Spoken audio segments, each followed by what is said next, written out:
ಎಲ್ಲರಿಗೂ ನಮಸ್ಕಾರ ಸ್ನೇಹಿತರೆ. ಈ ವರ್ಷ ಆಗಸ್ಟ್ 24ರಂದು ಭೀಮನ ಅಮಾವಾಸ್ಯೆ ಹಬ್ಬವನ್ನ ಆಚರಿಸಲಾಗುವುದು. ಈ ಅಮಾವಾಸ್ಯೆಯನ್ನ ಭೀಮನ ಅಮಾವಾಸ್ಯೆ ಅಥವಾ ಆಷಾಢ ಅಮಾವಾಸ್ಯೆ ಎಂದು ಸಹ ಕರೆಯುವರು. ಭೀಮನ ಅಮಾವಾಸ್ಯೆ ಎಂದು ಪರಶಿವನನ್ನ ಶ್ರದ್ಧಾ ಭಕ್ತಿಯಿಂದ ಪೂಜಿಸಲಾಗುವುದು. ಈ ದಿನ ಮಹಿಳೆಯರು ಉಪವಾಸವನ್ನ ಆಚರಿಸುತ್ತಾರೆ. ವಿವಾಹಿತ ಅಥವಾ ಅವಿವಾಹಿತ ಹೆಂಗಸರು ಅಥವಾ ಹುಡುಗಿಯರು ಪತಿ, ತಂದೆ, ಸಹೋದರ, ಮಗ ಮತ್ತು ಮನೆಯಲ್ಲಿನ ಇತರ ಪುರುಷರ ದೀರ್ಘಾಯುಷ್ಯ ಮತ್ತು ಸಮೃದ್ಧಿಗಾಗಿ ಈ ವ್ರತವನ್ನ ಆಚರಿಸುತ್ತಾರೆ. ಈ ದಿನ ಸಿದ್ಧಿಯೋಗದ ಸಂಯೋಗವಾಗಲಿದೆ. ಇದು ಕೆಲವು ರಾಶಿಯವರಿಗೆ ಅತ್ಯಂತ ಶುಭವಾಗಿರಲಿದೆ. ಯಾವ ರಾಶಿಗೆ ಸೇರಿದ ಜನರಿಗೆ ಈ ಭೀಮನ ಅಮಾವಾಸ್ಯೆ ಶುಭ ಸುದ್ದಿಯನ್ನ ತರಲಿದೆ ಎನ್ನುವ ಸಂಪೂರ್ಣ ಮಾಹಿತಿಯನ್ನ ಪಡೆಯಲು ಈ ವಿಡಿಯೋವನ್ನ ಪೂರ್ತಿಯಾಗಿ ನೋಡಿ. ಅದಕ್ಕೂ ಮುಂಚೆ ನೀವಿನ್ನು ಚಾನೆಲ್ಗೆ ಸಬ್ಸ್ಕ್ರೈಬ್ ಆಗಿಲ್ಲ ಅಂದ್ರೆ ಈಗಲೇ ಸಬ್ಸ್ಕ್ರೈಬ್ ಆಗಿ, ಹಾಗೆ ವಿಡಿಯೋಗೆ ಲೈಕ್ ಮಾಡಿ, ವಿಡಿಯೋ ಸ್ಕಿಪ್ ಮಾಡದೆ ಕೊನೆ ತನಕ ನೋಡಿ. ಎಲ್ಲರೂ ಭಕ್ತಿಯಿಂದ ಓಂ ನಮಃ ಶಿವಾಯ ಅಂತ ಕಮೆಂಟ್ ಮಾಡಿ. ಮಕರ ರಾಶಿ. ಮಕರ ರಾಶಿಗೆ ಸೇರಿದ ಜನರಿಗೆ ಈ ಸಲದ ಈ ಅಮಾವಾಸ್ಯೆಯು ವಿಶೇಷವಾಗಿರಲಿದೆ. ಈ ರಾಶಿಗೆ ಸೇರಿದ ಜನರು ಕೆಲಸ ಮಾಡುತ್ತಿದ್ರೆ ಅವರಿಗೆ ಶಿವನ ಕೃಪೆಯಿಂದ ಬಡ್ತಿ ಪಡೆಯುವ ಯೋಗವಿದೆ. ಜೊತೆಗೆ ಶುಭ ಸುದ್ದಿಯನ್ನು ಸಹ ಪಡೆಯುವಿರಿ. ಈ ಅಮಾವಾಸ್ಯೆಯಂದು ಮಕರ ರಾಶಿಗೆ ಸೇರಿದ ಜನರು ಬಡ್ತಿ ಪಡೆಯುವುದರೊಂದಿಗೆ ನಿಮ್ಮ ಸಂಬಳ ಸಹ ಹೆಚ್ಚಾಗುವ ಸಾಧ್ಯತೆ ಬಹಳಷ್ಟಿದೆ. ಈ ಅಮಾವಾಸ್ಯೆಯಂದು ತಂದೆ ಮತ್ತು ತಾಯಿ ತಮ್ಮ ಮಕ್ಕಳೊಂದಿಗೆ ಉತ್ತಮ ಸಮಯವನ್ನ ಕಳೆಯಲು ಅತ್ಯುತ್ತಮವಾದ ಅವಕಾಶಗಳನ್ನ ಪಡೆಯುವರು. ಇದರಿಂದಾಗಿ ನಿಮ್ಮಿಬ್ಬರ ನಡುವಿನ ಮನಸ್ತಾಪ ಮತ್ತು ತಪ್ಪು ತಿಳುವಳಿಕೆಗಳೆಲ್ಲವೂ ದೂರವಾಗುವುದು. ನಿಮ್ಮ ಮಾತಿನ ವಿಧಾನದಿಂದ ನೀವು ಅನೇಕ ಕ್ಷೇತ್ರಗಳಲ್ಲಿ ಯಶಸ್ವಿಯಾಗಬಹುದು. ದೀರ್ಘಕಾಲದವರೆಗೆ ಕೆಲಸದಲ್ಲಿ ಅಡೆತಡೆಗಳಿದ್ರೆ ಈಗ ಪರಿಹಾರ ಪಡೆಯಬಹುದು. ಈ ಅವಧಿಯಲ್ಲಿ ಹೂಡಿಕೆ ಮಾಡುವ ಮೂಲಕ ನೀವು ಉತ್ತಮ ಪ್ರಯೋಜನಗಳನ್ನು ಸಹ ಪಡೆಯಬಹುದು. ಪ್ರೇಮ ಜೀವನದಲ್ಲಿ ನಡೆಯುತ್ತಿರುವ ಸಮಸ್ಯೆಗಳು ಈಗ ಕೊನೆಗೊಳ್ಳಬಹುದು. ಇದರೊಂದಿಗೆ ಈ ಯೋಗವು ವಿದ್ಯಾರ್ಥಿಗಳಿಗೆ ಪ್ರಯೋಜನಕಾರಿಯಾಗಬಹುದು. ಏಕಾಗ್ರತೆ ಹೆಚ್ಚಾದಂತೆ ಅಧ್ಯಯನದಲ್ಲಿ ಹೆಚ್ಚಿನ ಗಮನ ನೀಡಲಾಗುತ್ತದೆ. ಸ್ಪರ್ಧಾತ್ಮಕ ಪರೀಕ್ಷೆಗಳಿಗೆ ತಯಾರಿ ನಡೆಸುವ ವಿದ್ಯಾರ್ಥಿಗಳು ಪ್ರಯೋಜನಗಳನ್ನು ಪಡೆಯಬಹುದು. ಆರ್ಥಿಕ ಪರಿಸ್ಥಿತಿ ಉತ್ತಮವಾಗಲಿದೆ. ಅನಿರೀಕ್ಷಿತ ಆರ್ಥಿಕ ಲಾಭದ ಸಾಧ್ಯತೆಗಳಿವೆ. ನಿಮ್ಮ ಅತ್ತೆ ಮಾವನೊಂದಿಗಿನ ನಿಮ್ಮ ಸಂಬಂಧಗಳು ಬಲಗೊಳ್ಳಬಹುದು. ಇದರೊಂದಿಗೆ ಸಮಾಜದಲ್ಲಿ ನಿಮ್ಮ ಗೌರವವು ವೇಗವಾಗಿ ಹೆಚ್ಚಾಗಬಹುದು. ತುಲಾರಾಶಿ. ತುಲಾರಾಶಿಗೆ ಸೇರಿದ ಜನರಿಗೆ ಈ ಅಮಾವಾಸ್ಯೆಯು ಶುಭವನ್ನುಂಟು ಮಾಡಲಿದೆ. ತುಲಾರಾಶಿಯವರ ಜಾತಕದಲ್ಲಿ ನವಗ್ರಹಗಳು ಉತ್ತಮ ಸ್ಥಾನದಲ್ಲಿರುವುದು. ಈ ಕಾರಣದಿಂದಾಗಿ ಈ ರಾಶಿಗೆ ಸೇರಿದವರು ಪ್ರತಿಯೊಂದು ಕೆಲಸದಲ್ಲಿಯೂ ಅದೃಷ್ಟದ ಸಂಪೂರ್ಣ ಬೆಂಬಲವನ್ನ ಪಡೆಯುವರು. ತುಲಾರಾಶಿಗೆ ಸೇರಿದ ವ್ಯಾಪಾರಿಗಳು ಹಾಗೂ ಹಲವು ಸಮಯಗಳಿಂದ ತಮ್ಮ ಯೋಜನೆಗಳಿಗಾಗಿ ಹೆಚ್ಚಿನ ಕಠಿಣ ಪರಿಶ್ರಮವನ್ನ ಪಡುತ್ತಿದ್ರೆ ಈ ಎಲ್ಲಾ ಕೆಲಸಗಳಲ್ಲಿಯೂ ಈ ಅಮಾವಾಸ್ಯೆಯಂದು ಯಶಸ್ಸು ಗಳಿಸುವ ಸಂಭವ ಹೆಚ್ಚಿದೆ. ಕೆಲಸವನ್ನ ಮಾಡುವ ಈ ರಾಶಿಗೆ ಸೇರಿದ ಜನರು ಯಾವುದಾದರೂ ಗಂಭೀರವಾದ ಆರೋಗ್ಯ ಸಮಸ್ಯೆಯಿಂದ ಬಳಲುತ್ತಿದ್ರೆ ಈ ಅಮಾವಾಸ್ಯೆಯ ಶುಭ ದಿನದಂದು ನೀವು ಅಂತಹ ಎಲ್ಲ ಆರೋಗ್ಯ ಸಮಸ್ಯೆಗಳಿಂದ ಮುಕ್ತಿಯನ್ನ ಹೊಂದುವ ಸಂಭವ ಹೆಚ್ಚಿದೆ. ಸಾಕಷ್ಟು ಆದಾಯದ ಮೂಲಗಳ ಅವಕಾಶ ಸಿಗಲಿದ್ದು ಇದರಿಂದಾಗಿ ನಿಮ್ಮ ಜೀವನದಲ್ಲಿ ಸಾಕಷ್ಟು ಹಣವನ್ನ ಸಂಪಾದನೆ ಮಾಡಲಿದ್ದೀರಿ. ಹಣವೇನು ನಿಮ್ಮ ಕಿಸೆ ತುಂಬಾ ತುಂಬಿಕೊಳ್ಳಲಿದೆ.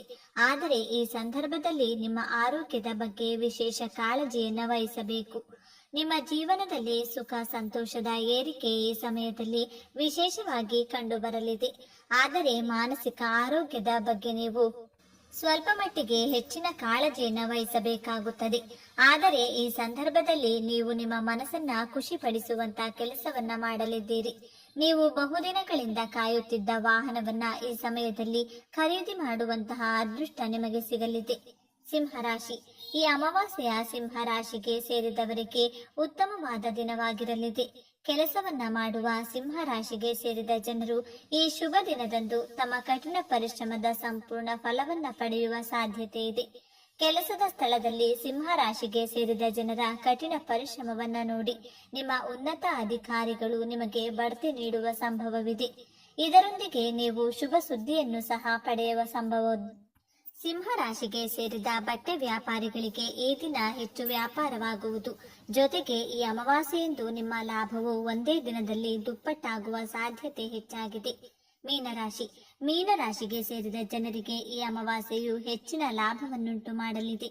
ಮೀನರಾಶಿಗೆ ಸೇರಿದ ಮನೆಯಿಂದ ಕೆಲಸ ಮಾಡುವ ಉದ್ಯೋಗಿಗಳಿಗೆ ಈ ಶುಭ ದಿನದಂದು ವಿದೇಶಕ್ಕೆ ಸಂಬಂಧಿಸಿದ ಕಂಪನಿಯೊಂದಿಗೆ ಕೆಲಸ ಮಾಡುವ ಅತ್ಯುತ್ತಮವಾದ ಅವಕಾಶ ಲಭಿಸುವ ಯೋಗವಿದೆ. ನ್ಯಾಯಾಲಯದಲ್ಲಿ ನಿಮಗೆ ಸಂಬಂಧಿಸಿದ ಯಾವುದಾದರೂ ಪ್ರಕರಣ ನಡೆಯುತ್ತಿದ್ರೆ ಈ ಅಮಾವಾಸ್ಯೆಯ ಶುಭ ಸಂದರ್ಭದಲ್ಲಿ ನಿಮ್ಮ ಪ್ರಕರಣಗಳೆಲ್ಲವೂ ಮುಗಿಯಬಹುದು ಮತ್ತು ತೀರ್ಪು ನಿಮ್ಮ ಪರವಾಗಿ ಬರುವ ಸಾಧ್ಯತೆ ಹೆಚ್ಚಿದೆ. ಮೀನರಾಶಿಗೆ ಸೇರಿದ ಜನರು ಹಲವು ಸಮಯದಿಂದ ಸಾಲದ ಸಮಸ್ಯೆಯಿಂದ ಬಳಲುತ್ತಿದ್ರೆ ಈ ಅಮಾವಾಸ್ಯೆಯಂದು ನೀವು ಹೆಚ್ಚಿನ ಧನಲಾಭ ಪಡೆಯುವ ಸಾಧ್ಯತೆ ಇದೆ. ಕಟಕ ರಾಶಿ. ಈ ಅಮಾವಾಸ್ಯೆಯು ಕಟಕ ರಾಶಿಗೆ ಸೇರಿದ ಜನರ ಮೇಲೆ ಸಾಕಷ್ಟು ಸಕಾರಾತ್ಮಕ ಪ್ರಭಾವ ಬೀರಲಿದೆ. ಈ ಶುಭ ದಿನ ಕಟಕ ರಾಶಿಗೆ ಸೇರಿದ ಜನರು ದೊಡ್ಡ ಕಂಪನಿಯಿಂದ ಉದ್ಯೋಗ ಪ್ರಸ್ತಾಪವನ್ನ ಪಡೆಯುವ ಸಂಭವ ಹೆಚ್ಚಿದೆ. ಕಟಕ ರಾಶಿಗೆ ಸೇರಿದ ವಿವಾಹಿತರು ತಮ್ಮ ಸಂಗಾತಿಯೊಂದಿಗೆ ಈ ಅಮಾವಾಸ್ಯೆಯಂದು ಉತ್ತಮವಾದ ಸಂಬಂಧವನ್ನ ಹೊಂದುವರು. ಇದರಿಂದ ನಿಮ್ಮ ಮಾನಸಿಕ ಒತ್ತಡಗಳೆಲ್ಲವೂ ಕಡಿಮೆಯಾಗುವುದು. ಕಟಕ ರಾಶಿಗೆ ಸೇರಿದ ಜನರು ಹಲವು ಸಮಯಗಳಿಂದ ಆರೋಗ್ಯ ಸಮಸ್ಯೆಯಿಂದ ಬಳಲುತ್ತಿದ್ರೆ ನಿಮ್ಮ ಆರೋಗ್ಯ ಸಮಸ್ಯೆಯು ಈ ದಿನ ದೂರವಾಗುವುದು ಮತ್ತು ನಿಮ್ಮ ಆರೋಗ್ಯ ಸುಧಾರಿಸಲು ಆರಂಭಿಸುವುದು. ಕಟಕ ರಾಶಿಗೆ ಸೇರಿದ ಜನರಿಗೆ ಈ ದಿನ ಕಂಕಣ ಭಾಗ್ಯ ಕೂಡಿ ಬರಲಿದೆ.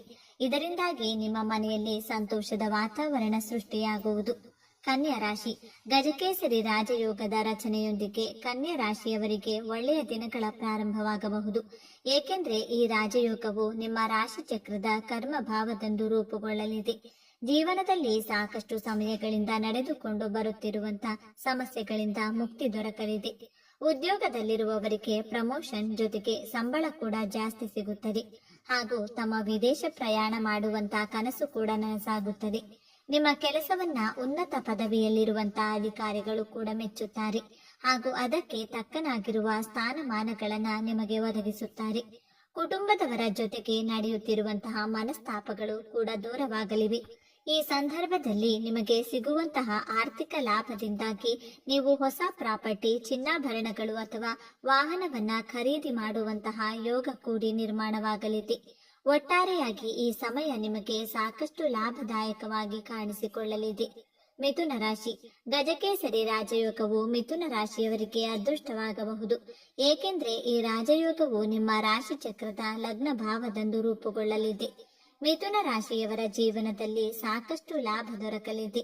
ಭಾಗ್ಯದ ಬಾಗಿಲು ತೆರೆಯುವುದರಿಂದಾಗಿ ಪ್ರತಿಯೊಂದು ಕೆಲಸದಲ್ಲೂ ಕೂಡ ಮಿಥುನ ರಾಶಿಯವರಿಗೆ ಸಫಲತೆ ದೊರಕಲಿದೆ. ಸಂತಾನ ಭಾಗ್ಯಕ್ಕಾಗಿ ಕಾಯುತ್ತಿರುವಂತಹ ದಂಪತಿಗಳಿಗೆ ಈ ಸಮಸ್ಯೆಯಿಂದ ಪರಿಹಾರ ದೊರಕಿ ಅತಿ ಶೀಘ್ರದಲ್ಲೇ ಶುಭ ಸುದ್ದಿ ಸಿಗಲಿದೆ. ನೀವು ಮಾಡುವಂತಹ ಕೆಲಸಗಳಿಂದಾಗಿ ಸಮಾಜದಲ್ಲಿ ನಿಮ್ಮ ಬಗ್ಗೆ ಜನರಲ್ಲಿ ಗೌರವ ಹೆಚ್ಚಾಗಲಿದೆ. ಸಾಕಷ್ಟು ಸಮಯಗಳಿಂದ ಕೆಲಸ ಹುಡುಕುತ್ತಿರುವಂತಹ ನಿರುದ್ಯೋಗಿಗಳಿಗೆ ಅವರ ನೆಚ್ಚಿನ ಕೆಲಸ ಸಿಗಲಿದೆ. ಈಗಾಗಲೇ ಉದ್ಯೋಗದಲ್ಲಿ ತಮ್ಮನ್ನ ತಾವು ತೊಡಗಿಸಿಕೊಂಡಿರುವವರು ತಮ್ಮ ಉನ್ನತ ಅಧಿಕಾರಿಗಳಿಂದ ತಮ್ಮ ಕೆಲಸಕ್ಕೆ ಮೆಚ್ಚುಗೆಯ ಮಾತುಗಳನ್ನ ಪಡೆದುಕೊಳ್ಳಲಿದ್ದಾರೆ. ಕೆಲಸಕ್ಕೆ ಸಂಬಂಧಪಟ್ಟಂತೆ ಸಾಕಷ್ಟು ಪ್ರಯಾಣವನ್ನ ಮಾಡಬೇಕಾಗಿ ಬರಬಹುದು. ಆದರೆ ಇದು ಭವಿಷ್ಯದಲ್ಲಿ ನಿಮಗೆ ಲಾಭವನ್ನ ತರಲಿದೆ.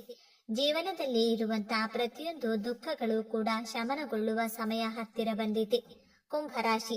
ಕುಂಭರಾಶಿ ಚಕ್ರದ ಜನರಿಗೆ ಗಜಕೇಸರಿ ರಾಜಯೋಗದ ರಚನೆಯು ಪ್ರಯೋಜನಕಾರಿಯಾಗಬಹುದು. ಏಕೆಂದ್ರೆ ಈ ರಾಜಯೋಗವು ನಿಮ್ಮ ರಾಶಿ ಚಕ್ರದಿಂದ ಧನಸ್ಥಾನದಲ್ಲಿ ರೂಪುಗೊಳ್ಳಲಿದೆ. ಕುಂಭರಾಶಿಯವರಿಗೆ ಲಾಭ 1 ಪಟ್ಟು ಹೆಚ್ಚಾಗಿ ಸಿಗಲಿದೆ. ಸಾಕಷ್ಟು ಸಮಯಗಳಿಂದ ಅರ್ಧಕ್ಕೆ ನಿಂತುಕೊಂಡಿರುವ ಕೆಲಸ ಪೂರ್ತಿಯಾಗಲಿದೆ. ಹೊಸದಾಗಿ ಉದ್ಯಮ ಅಥವಾ ಉದ್ಯೋಗವನ್ನ ಪ್ರಾರಂಭ ಮಾಡುವಂತ ಯೋಗವನ್ನ ಕೂಡ ಕುಂಭರಾಶಿಯವರು ಹೊಂದಿದ್ದಾರೆ. ಸ್ಪರ್ಧಾತ್ಮಕ ಪರೀಕ್ಷೆಗಳಿಗೆ ಸಿದ್ಧತೆಯನ್ನ ನಡೆಸಿಕೊಳ್ಳುತ್ತಿರುವಂತಹ ವಿದ್ಯಾರ್ಥಿಗಳಿಗೆ ಇದು ನಿರೀಕ್ಷಿತ ಫಲಿತಾಂಶವನ್ನ ಪಡೆದುಕೊಳ್ಳುವುದಕ್ಕೆ ಹೇಳಿ ಮಾಡಿಸಿದ ಸಮಯವಾಗಿದೆ. ವ್ಯಾಪಾರ ಕ್ಷೇತ್ರದಲ್ಲಿಯೂ ಕೂಡ ಕುಂಭರಾಶಿಯವರು ತಮ್ಮ ಎದುರಾಳಿಗಳಿಗೆ ಮುಟ್ಟಿ ನೋಡಿಕೊಳ್ಳುವಂತಹ ಉತ್ತರವನ್ನ ನೀಡಲಿದ್ದಾರೆ. ಸಾಕಷ್ಟು ಸಮಯಗಳಿಂದ ಕುಂಭರಾಶಿಯವರು ಎದುರಿಸುತ್ತಿರುವಂತಹ ಆರೋಗ್ಯ ಸಮಸ್ಯೆಗಳಿಂದ ಮುಕ್ತಿಯನ್ನ ಹೊಂದಲಿದ್ದಾರೆ. ಈ ವಿಡಿಯೋ ನಿಮಗೆ ಇಷ್ಟ ಆದ್ರೆ ಲೈಕ್ ಮಾಡಿ, ಶೇರ್ ಮಾಡಿ. ಇಂತಹ ಹೆಚ್ಚಿನ ಉತ್ತಮ ಮಾಹಿತಿಗಳಿಗಾಗಿ ತಪ್ಪದೇ ನಮ್ಮ ಚಾನೆಲ್ನ ಸಬ್ಸ್ಕ್ರೈಬ್ ಮಾಡಿಕೊಳ್ಳಿ. ನಾಳೆ ಮತ್ತೊಂದು ವಿಡಿಯೋದೊಂದಿಗೆ ಪುನಃ ಭೇಟಿಯಾಗೋಣ. ಧನ್ಯವಾದಗಳು.